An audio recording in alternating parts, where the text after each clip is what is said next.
நாம் சாப்பிட்றது தான் அதிகம், பேசுகிறது தான் அதிகம். 2 வேலையையும் தேவைக்கு அதிகமாகவே செய்கிறோம். வாய் தான் ரொம்ப ஓவர் ஒர்க்குடு. அதுக்கு ஓய்வு கொடுத்தா உடம்பும் நல்லாயிருக்கும், உலகமும் நல்லாயிருக்கும். மௌன விரதம் இருக்கிறதெல்லாம் எதுக்காக நினைக்கிறீங்க? இதுக்காக தான். இந்த காலத்தில் மௌனமாக இருக்கிறவங்கெல்லாம் மகத்தான தொண்டு செய்கிறாங்க அப்படின்னு தான் சொல்லணும். சத்தம் அதிகமாக போய் தான் சவுண்டு பொல்யூஷன் வருது. அது மட்டும் இல்லை, மௌனமாக இருந்தால் சண்டை சச்சரவே வராது.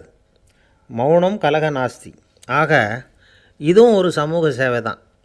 நமக்கு தான் வாய் இருக்குதேங்கிறதுக்காக வசமாக சாப்பிட்றதும் தப்பு, வளவளன்னு பேசுகிறதும் தப்பு. ஒரு கருத்தை சொல்கிறதுக்கு ஒரே ஒரு சொல்லு போதும் அப்படின்னு இருக்கும்பொழுது 2 சொற்களை செலவு பண்ணாதே.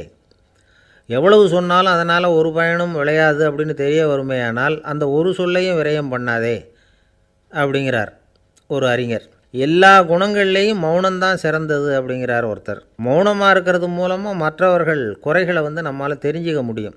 அதே சமயத்தில் நம்மக்கிட்ட இருக்கிற குறைகளை மற்றவங்களுக்கு தெரியாமல் மறைச்சிக்கவும் முடியுங்கிறார் அவர். உண்மை தானே?